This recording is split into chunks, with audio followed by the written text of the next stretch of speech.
स्वागत है। आज हम रियल एनालिसिस के 26 नवंबर 2020 को जो क्वेश्चन आए थे पार्ट बी के, वो क्वेश्चन करेंगे। 3 क्वेश्चन करेंगे इस वीडियो में। आज शाम तक मैं आपको पार्ट बी के हर सब्जेक्ट के क्वेश्चन अवेलेबल करवा दूंगा।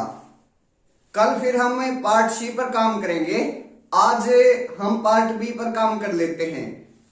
कल मैंने लीनियर अलजेब्रा के आपको क्वेश्चन प्रोवाइड किए थे। आज रियल एनालिसिस और बाकी सभी सब्जेक्ट्स के हम क्वेश्चन करेंगे।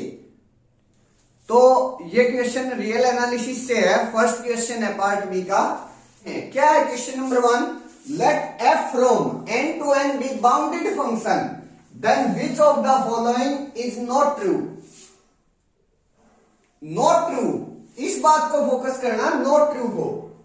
f n to n एक बाउंडेड फंक्शन दिया गया है और हमने इनमें से कौन सा ट्रू नहीं है ये बताना है।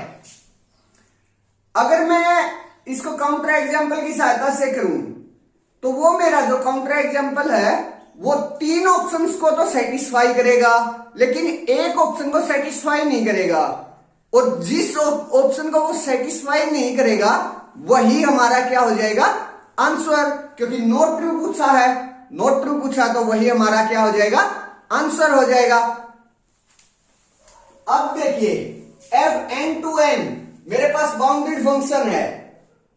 अगर मैं इसको कांस्टेंट सीक्वेंस ले लेता हूं, f n equal to 1 for all n belonging to natural number, अगर ये ले लेता हूं तो इसका जो लिमिट सुपीरियर और लिमिट इंफीरियर है वो क्या आ जाएगा मेरे पास? Limit superior of fn equal to limit inferior of fn, वो क्या आ जाएगा मेरे पास? 1 आ जाएगा। और जो 1 है वो किस में बिलोंग करता है? नेचुरल नंबर में। अब ऑप्शंस पर आते हैं। Limit superior of fn belonging to n, हाँ ये मेरा ऑप्शन सेटिस्फाई कर रहा है, सेटिस्फाई कर रहा है तो ये ट्रू हो गया। मींस और हमें नॉट ट्रू बताना है, नॉट ट्रू बताना तो ये रॉन्ग हो गया। Option B limit inferior of fn belonging to n, हाँ यहां से हो रहा है तो मींस ऑप्शन बी भी रॉन्ग हो गया। अब ऑप्शन सी और डी करते हैं। ऑप्शन सी क्या कह रहा है कि fn limit inferior of fn plus n belonging to natural number. अगर मैं यहां fn प्लस n करता हूं, fn प्लस n, तो मेरे पास क्या आता है function? 1 plus n for all n belonging to natural number. ये फंक्शन आ गया। ये कंप्लीट एक फंक्शन है, कंप्लीट। अब सी और डी देखते हैं। अगर मैं पहले डी ऑप्शन पर आता हूं और डी ऑप्शन में लिमिट सुपीरियर निकालता हूं 1 प्लस n का, limit superior of 1 plus n,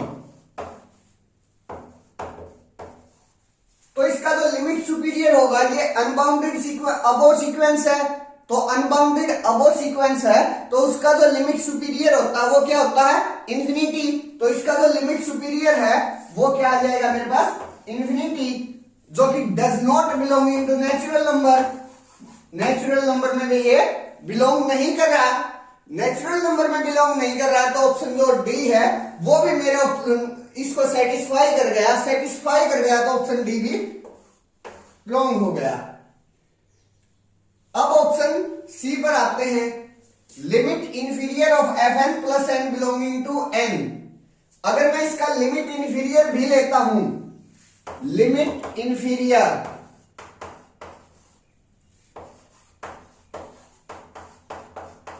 वो भी क्या आ जाएगा मेरे पास? इंफिनिटी। और वो does not belonging to n है, वो भी क्या है? Does not belonging to n। लेकिन यहां क्या कह रहा है कि बिलोंगिंग टू n। तो मेरे पास एक एग्जांपल ऐसा जो मैंने काउंटर एग्जांपल लिया था वो मेरे 3 ऑप्शन को तो सेटिस्फाई कर रहा है और एक ऑप्शन को नॉट सेटिस्फाई कर रहा है। और मेरे को नॉट ट्रू बताना था, तो जिस ऑप्शन को वो नॉट सेटिस्फाई कर रहा है वो ही मेरा क्या हो गया, आंसर हो गया। मीन्स ऑप्शन सी राइट हो गया। नेक्स्ट क्वेश्चन है question number 2। The series summation n equal to 1 to infinity minus 1 power of n sin n x upon n power of log base e n x belonging to r converges. These are the options. एक series of function दी गई है और उसकी uniform convergence और convergence के बारे में पूछ रहा है हमसे। ठीक है, सीरीज क्या है, पहले summation n equal to 1 to infinity minus 1 power of n sin n x divide by n power of log base e n। ये है सीरीज हमारे पास। अगर मैं इस सीरीज पर डिरिचलेट टेस्ट का यूज करता हूं, डिरिचलेट टेस्ट क्या कहता है मेरे पास कि एक तो sequence of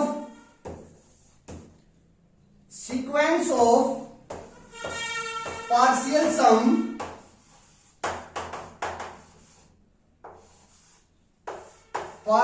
sum is bounded। दूसरा, एक सीक्वेंस होनी चाहिए मोनोटोनिक डिक्रीजिंग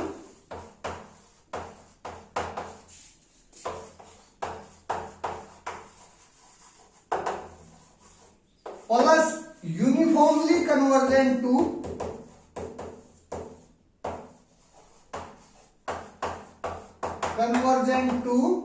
0। देन जो उनकी प्रोडक्ट है, then product is uniformly convergent हो जाती है, यूनिफॉर्मली कन्वर्जेंट। ये होता है डिरिचलेट टेस्ट। अगर मैं डिरिचलेट टेस्ट का यूज करूं तो वहां जो सीक्वेंस ऑफ पार्शियल सम क्या लूंगा, summation n equal to 1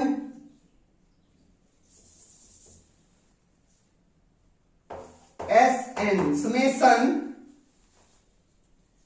k equal to 1 to n minus 1 power of k sine k x। ये क्या लिया मैंने, सीक्वेंस ऑफ पार्शियल सम। और हम जानते हैं कि जो ये सीक्वेंस ऑफ पार्शियल सम होता है ये मेरा क्या होता है, बाउंडेड होता है। अब मैं सीक्वेंस लेता हूं एक, ये तो मैंने सीक्वेंस ऑफ पार्शियल सम लिया। अब सीक्वेंस क्या लूंगा, 1 upon n power of log base e n, ये ले लेता हूं मैं। ये मोनोटोनिक डिक्रीजिंग भी है और टेंडिंग टू 0 भी है। तो इन दोनों की जो प्रोडक्ट है सीरीज में जब प्रोडक्ट कर देते हैं तो वो क्या हो जाती है, यूनिफॉर्मली कन्वर्जेंट हो जाती है। और ये जो सीक्वेंस ऑफ पार्शियल सम है ये पूरे R पर बाउंडेड है और ये टेंडिंग टू 0 है, पूरे R पर बाउंडेड है। तो इसका मतलब पूरे R पर जो हमारी कंप्लीट जो ये वाली जो सीरीज ऑफ फंक्शन हुई ये क्या हो गई, यूनिफॉर्मली कन्वर्जेंट हो गई पूरे R पर। अब ऑप्शंस पर आते हैं। ऑप्शन क्या कह रहा है, option A only for x equal to 0, ये only for x equal to 0 पर कन्वर्ज करेगी। रॉन्ग, क्योंकि पूरे R पर कन्वर्ज कर रही है। ये यूनिफॉर्म कन्वर्ज करेगी only for x belonging to minus pi comma pi. No, ये पूरे R पर कन्वर्ज करेगी।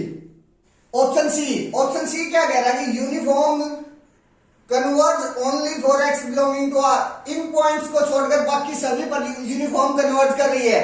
लेकिन ये वाली जो सीरीज है ये तो सभी पॉइंट्स पर यूनिफॉर्म कन्वर्ज कर रही है। मींस ऑप्शन सी भी रॉन्ग हो गया। ऑप्शन डी क्या कह रहा है, uniform for all x belonging to, हाँ uniform for all x belonging to. Next question है क्वेश्चन नंबर 3। क्या है question, Which of the following is true? इनमें से कौन सा ट्रू है। पार्ट बी का क्वेश्चन है रियल एनालिसिस का। There are finitely many continuous map from R square to R। R square से R पर ये बोल रहा है कि finitely many continuous map है। क्यों, f x y equal to, अगर मैं x कर देता हूं, x प्लस 1 कर देता हूं, x प्लस 2 कर कर देता हूं तो ये सारी की सारी कॉन्टिन्यूअस मैप है आर स्क्वायर टू आर, और ये जितनी भी पॉलिनोमियल हैं x, x+1, x+2, x square plus 1, x square plus 3, वो सारी की सारी कॉन्टिन्यूअस मैप है। और ये कह रहा है कि सिर्फ फाइनाइटली मैनी कॉन्टिन्यूअस, लेकिन यहां तो इनफाइनाइटली मैनी कॉन्टिन्यूअस मैप है R square to R, means option A wrong हो गया। अब हम ऑप्शन बी पर आते हैं। ऑप्शन बी क्या है? There are infinitely many continuous subjective map from R square to R. अब अगर मैं यहां सब्जेक्टिव मैप बोल रहा है, सब्जेक्टिव मैप में क्या होता है कि जो हमारा कोडोमेन है वो रेंज सेट के बराबर आ जाए। अब fxy इक्वल टू x है तो इसका जो रेंज सेट होगा वो पूरा r आएगा। Similarly fxy equal to x+1, x+2, x+3, इस टाइप की जितनी भी पॉलिनोमियल्स हैं उनका हर एक का वो सारी की सारी कॉन्टिन्यूअस है, और उनका जो कोडोमेन है वो किसके बराबर आ जाएगा? रेंज सेट के बराबर आ जाएगा। रेंज सेट के बराबर आ जाएगा और इनफाइनाइटली वो एग्जिस्ट करती हैं, तो मेरे पास infinitely many continuous subjective map exist कर गई, मीन्स ऑप्शन बी राइट हो गया।